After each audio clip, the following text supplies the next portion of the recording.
আহ, তোমাদের কালকে first semester English honours DSC one পরীক্ষা। তো তোমাদের যে প্রশ্নগুলো অলরেডি দেওয়া হয়ে গেছে, যারা ভিডিও দেখেছো, ওই প্রশ্নগুলোর মধ্যে থেকে তোমাদের পরীক্ষাতে প্রশ্নগুলো পড়বে।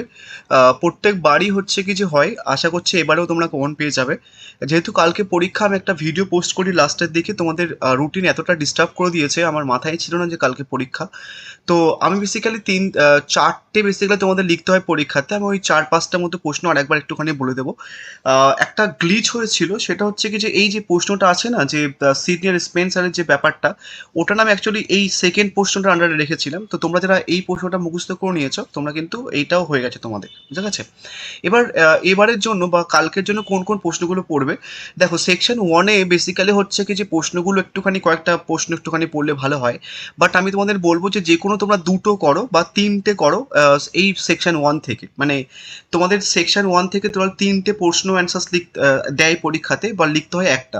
সো তুমি যে কোনো এখান থেকে যে চারটে দেওয়া রয়েছে, তুমি যে কোনো দুটো করো, হয় এ আর বি এরকমভাবে করো, তাহলে দুটো হয়ে গেল, বা হচ্ছে কি সি আর হচ্ছে কি যে এই প্রশ্নটা। সো যে কোনো দুটো করো, তুমি আশা করছি এখান থেকে কোন পেয়ে যাবে। বাট একটা জিনিস একটুখানি দেখে রাখো, যারা প্রথম ভিডিওটা দেখছো, একটুখানি দেখবে যে এই যে অর প্রশ্নগুলো আছে, এগুলো যেন তোমাদের মাথার মধ্যে থাকে যে দাদা এই অর প্রশ্নগুলো কিন্তু নর্মাল হচ্ছে কি দিয়েছিল এমনভাবে। তো দেখো প্রথমে যে প্রশ্নটা আছে সনেট সিকোয়েন্স বলে, যে কোনো একজনকে নিয়ে লিখতে বলা হয়েছে। পরেরটা বলা হয়েছে trace the development of the sonnet sequence of Elizabethan age. পরেরটা বলা হচ্ছে কি যে critically trace the growth of sonnet as a genre of Elizabethan English literature, বা as a sonneteer বা contributions তাদের, বা বলতে পারে assess the contribution of the Sidney and Spencer। তো এইভাবে নর্মাল হচ্ছে কি প্রত্যেক কটা অড প্রশ্ন দেখে যাবে। আমি যে সাজেশনসগুলো পোস্ট করি বেসিক্যালি তার মধ্যে থেকেই পড়ে যায়। বাট অনেকে কি করে যে ধরো অড প্রশ্নগুলো দেখলো না, আর পরীক্ষা দিয়ে এসে বলে বলে যে দাদা একদম প্রশ্ন কমন পড়েনি। তো সেক্ষেত্রে তোমরা চেষ্টা করবে প্রত্যেক কটা ইচ অ্যান্ড এভরি অড প্রশ্নগুলো কাইন্ড অফ হচ্ছে কি যে দেখে রাখা। আদার্স কিন্তু একটুখানি সমস্যা হবে, তোমরা ভাববে যে প্রশ্ন কমন পড়েনি। বাট কালকে যা প্রশ্ন দেবে আশা করছি এর বাইরে কোনো প্রশ্ন পড়বে না, যেটা এই পিডিএফটার মধ্যে রয়েছে। তো এবার দেখো, এটা তো গেল হচ্ছে কি প্রথম প্রশ্ন। সেকেন্ড প্রশ্ন দেখো হচ্ছে কি তোমাদের বলতে পারে ডিসকাস দ্য সাইলেন্ট ফিচার্স বা major features of romantic poetry, বা বলতে পারে can the English romantic movement be called a return to nature, বা বলতে পারে examine the characteristics of pre romantic poetry with special reference to the works of two poets, বা বলতে পারে precursors of romantic poets. এবার basically তোমাদেরকে অ্যান্সারটা এই কজনকে নিয়ে লিখতে হবে, তার কারণ এইগুলো হচ্ছে কি 5 মার্কসের জন্য দিলে দিতে পারে, বুঝে গেছে? নেক্সট তারপরে কি প্রশ্ন দিয়েছিলাম দেখো, সেটা হচ্ছে কি যে মডার্ন পোয়েট্রি দের কন্ট্রিবিউশনস, যারা মডার্ন পোয়েটস রয়েছে তাদের কন্ট্রিবিউশনস লিখতে বলা হয়েছে। এবার এই মডার্ন পোয়েটসদের মধ্যে টি.এস. এলিয়টস পড়ে, বা ডাব্লিউ.বি. ইয়েটস পড়ে, বা ডাব্লিউ.বি. জর্ডন পড়ে, বা এই ব্যক্তি পড়ে, থমাস পড়ে। তো তোমাদের হয়তো পরীক্ষাতে এই প্রশ্নটা, যে প্রথমের যে প্রশ্নটা আছে coming the contribution of the modern poetry with special reference to the two poets, এইভাবে না দিয়ে শুধু হয়তো টি.এস. ইলিয়ট দিয়ে দিল, বা শুধু ডাব্লিউ.বি. ইয়ে দিয়ে দিল, ঠিক আছে? তোমার জন্য অ্যান্সারটা সেইভাবে করা থাকে, তাহলে কিন্তু এই সমস্যা হবে না। তোমরা দেখবে যে কালকে বেসিক্যালি এই তিনটের মধ্যে থেকে তোমরা হয়তো তিনটে পেয়ে যেতে পারো, বা হচ্ছে কি ম্যাক্সিমাম দুটো বা একটা তো থাকবেই মাস্ট। এবং একটা এক্সট্রা দিয়েছিলাম এই যে মেটাফিজিক্যাল পোয়েট্রি, এটা চাইলে একটা এক্সট্রা দেখে রাখতে পারো। বা প্রথমে যে পয়েন্টটা বললাম যে এই চারটের মধ্যে থেকে তোমাদের ইচ্ছা মতো যে কোনো দুটো করো। এবং যারা একদম প্রিপারেশন হয়নি, তোমাদের বলবো যে তোমরা বেসিক্যালি হচ্ছে কি এই প্রশ্নটা খুব ভালো করে করো। একের যে প্রশ্নটা আছে এটা খুব ভালো করে করো। একটু রিস্ক হয়ে যাবে একটা প্রশ্ন করলে, বাট তাও যদি রিস্ক নিতে চাও তাহলে একের দাগের প্রশ্নটা একটুখানি ভালো করে করে যাও, আশা করছি এটাও একটা করে গেলেও কিন্তু একটুখানি কমন পেয়ে যেতে পারো, ঠিক আছে? তাহলে এখান থেকে দুটো করতে বললাম, এ আর বি, অথবা হচ্ছে কি সি আর ওই প্রথম এই প্রশ্নটা করে নিলে এখান থেকে দুটো প্রশ্ন সব থেকে সেফ হবে। বা যদি পারো তাহলে এ বি সি তিনটেই করে নিলে তাহলে একদম পুরো সেফ, কোনো চিন্তা নেই, তুমি কালকে পরীক্ষা দিতে যাও দেখবে তিনটের মধ্যে থেকে পেয়ে যাচ্ছ একটা প্রশ্ন। এবার আসে হচ্ছে কি 5 মার্কসের ক্ষেত্রে। 5 মার্কসে তোমাদের না বেসিক্যালি প্রশ্ন খুব একটা কমন টমন পড়ে না। আহ, কারণ হচ্ছে কি যে 5 মার্কসে যেহেতু অনেকগুলো প্রশ্ন হয়, অনেকগুলো টাইপের হয়, তো সেই কারণের জন্য তোমাদের যে উপরে যে 15 মার্কসের প্রশ্নগুলো আছে, ওই চারটে করে নিলে বেসিক্যালি অনেকগুলো 5 মার্কসের প্রশ্ন কভার হয়ে যায়। দেখবে আমি লিখে দিয়েছি যে 15 মার্কসের প্রশ্ন যে তুমি করছো, 50 মার্কসের মধ্যে থেকে পিবি শেলির ode to the West Wind বা টু দ্য স্কাইলাক, বা হচ্ছে কি যে এই প্রশ্নটা সিডনির, এই প্রশ্নটা কিন্তু কাইন্ড অফ হচ্ছে ঘুরে ফিরে দেয়। 5 মার্কসের জন্য। তো তুমি এটা 15 মার্কসের জন্য করে নিচ্ছ, তাহলে এইগুলো আর 5 মার্কসের জন্য করতে হচ্ছে না, এমন একটা কন্ডিশন করে দিয়েছিলাম। তো সেই বেসিসে তুমি পার্টিকুলারলি এখান থেকে এই 4টে করে নিলে কিন্তু একটা তুমি কমন পেয়ে যাবে। এখানটায় স্পেসিফিকলি বলা প্রচণ্ড একটুখানি চাপের 5 মার্কসের জন্য।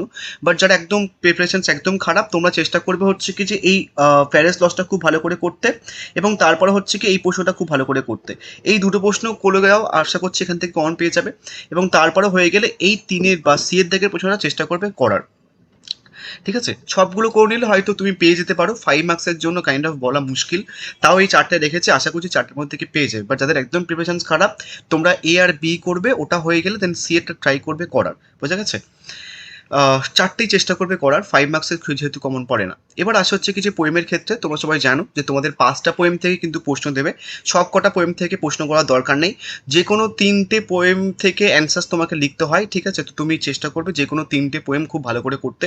পরীক্ষাতে কালকে যদি দেখো, দেখবে সনেট 73 থেকে যে প্রশ্নটা পড়েছে সেটা দেখবে এর মধ্যে থেকেই পড়েছে। এখানটায় যে অর প্রশ্নগুলো আছে সেই অর প্রশ্নের মধ্যে থেকে কোনো একটা প্রশ্ন ধরো দিয়ে দিল, বা একটা প্রশ্ন হয়তো ঘুরে ফিরে দিয়ে দিল।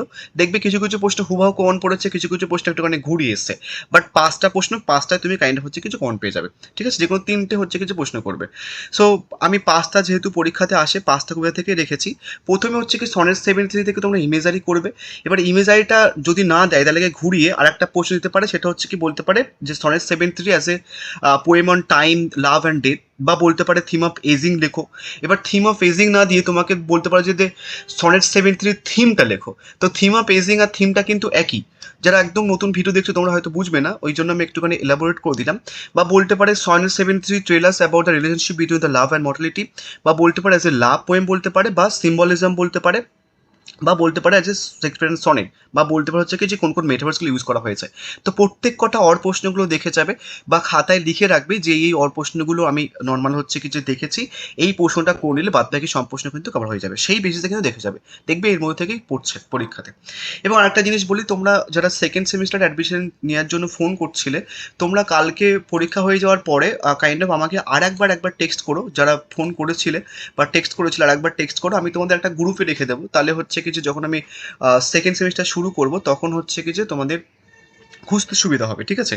অ্যান্ড যারা টিউশন ডিটেলস জানো না, একটুখানি বলে দিই। বেসিক্যাল হচ্ছে কি অনলাইন সেগমেন্টে 2023 থেকে সিসিএফ এ যতগুলো পরীক্ষা হয়েছে ক্যালকাটা মেসের আন্ডারে, যেমন ফার্স্ট সেমিস্টারে হচ্ছে কি ডিএসসি 1 এবং সেক 1 2023-এ হচ্ছে কি হাইয়েস্ট মার্কস দুটো পেপারে আমার কাছে পেয়েছে, এটা পড়েছে।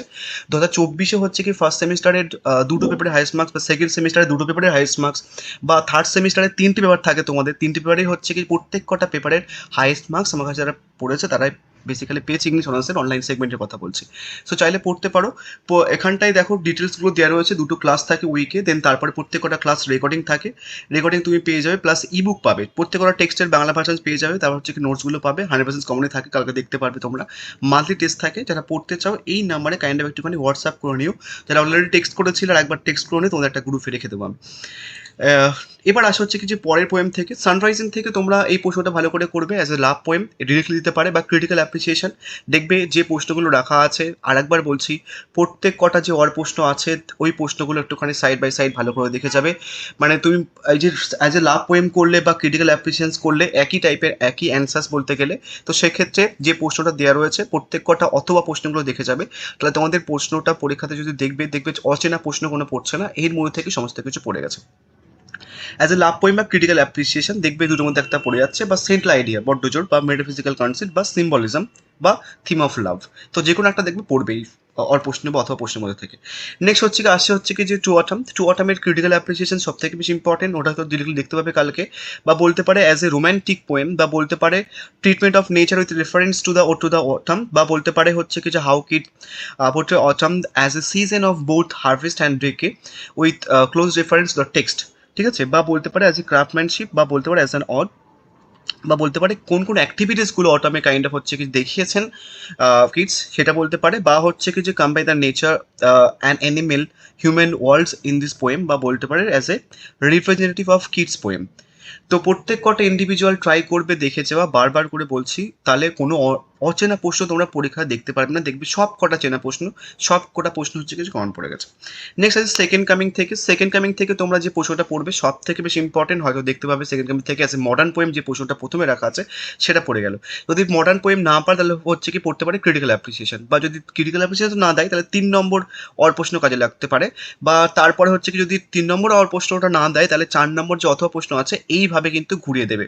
তো যেহেতু প্রথমবার পরীক্ষা দিচ্ছ, তোমাদের পরীক্ষাতে প্রশ্ন ঘুরে আসতে বুঝতে পারবে না, ওই কারণের জন্য প্রত্যেক কটা অথবা প্রশ্নগুলো দেখে যাবে, এবং থিমও দিতে পারে কিন্তু ঘুরিয়ে ফিরিয়ে। নেক্সট আছে যে ক্রো থেকে তোমরা হচ্ছে কি সেন্ট্রাল থিমটা করবে বিশাল বিশাল ইম্পর্টেন্ট, বা অ্যানিমেল ইমেজারি। যদি অ্যানিমেল ইমেজারি না দেয় তো তাহলে শুধু ইমেজারি দিতে পারে, তো শুধু ইমেজারি দিক বা অ্যানিমেল ইমেজারি দিক সেটাই কিন্তু হয়ে যাবে একই ব্যাপার, ক্রিটিক্যাল অ্যাপ্রিসিয়েশন দিতে পারে ঘুরিয়ে ফিরে, বা ইমেজারি দিতে পারে। ঠিক আছে, তো এই টোটাল 5টা পোয়েম থেকেই তোমাদের প্রশ্ন দেবে, তোমার ইচ্ছা মতো যে কোনো 3টে পোয়েম থেকে করো তাহলে কিন্তু হয়ে যাবে, বেশি প্রশ্ন করার দরকার নেই। এবার 5 মার্কসের জন্য আসি। 5 মার্কসের জন্য বেসিক্যালি হচ্ছে কি তোমাদের সব কটা পোয়েম থেকে কোন যে প্রশ্নগুলো কাইন্ড অফ হচ্ছে কি যে 5 মার্কসের জন্য ইম্পর্টেন্ট আমি রেখে দিয়েছি। প্রথমটা থেকে যেমন ক্রো থেকে কোন কোন প্রশ্নগুলো 5 মার্কের জন্য পড়তে পারে, সব কটা প্রশ্ন কিন্তু একের দাগে আছে, এখানটা কিন্তু একটা প্রশ্ন নেই।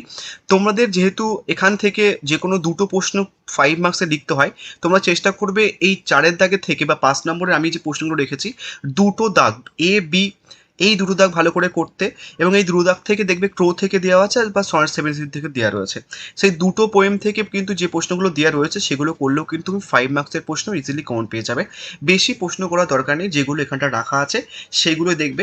দেখবে কালকে পরীক্ষা দিয়ে এসে যারা ভিডিওটা নর্মাল একদম পুরো নাকুচ করে দেখছো, পরীক্ষা দিয়ে এসে কোশ্চেন্সটা নেবে, দেন তারপর হচ্ছে কি সাজেশন ভিডিওটা মিলে দেখবে, দেখবে 5 মার্কসের প্রশ্ন, 15 মার্কসের প্রশ্ন, আশা করছি সমস্ত প্রশ্ন কমন পড়ে গেছে। তো বাদ বাকি 5 মার্কসের প্রশ্নগুলো দেখে নিতে পারো, আমি আর বলছি না, দেখবে 5 মার্কসের প্রশ্নগুলো এখান থেকেই পড়েছি আমি, কালকে দেখবে ভিডিও একটা পোস্ট করছি এটা নিয়ে। আশা করছি প্রত্যেকবার কমন পড়ে, এবারে কমন পড়বে। অ্যান্ড যাই হোক, এইগুলোই পড়ো, যেমনভাবে বললাম ঠিক তেমনভাবে পড়ো, যাদের এখনো প্রিপারেশনস করা হয়নি একটা করে বললাম দেন সেটা করে নাও, 4টে বললাম 5টা বললাম, তোমাদের ইচ্ছা মতো যেমনভাবে করতে পারো সেমনভাবে করো, কালকে পরীক্ষাটা ভালো করে দিয়ে এসো। অ্যান্ড যারা সেকেন্ড সেমিস্টারে পড়তে চাও তোমরা হচ্ছে কিছু পার্টিকুলার আমাকে এই নাম্বার একটুখানি হোয়াটসঅ্যাপ করে নিও, ফোনও করতে পারো। ঠিক আছে, সো থ্যাংক ইউ।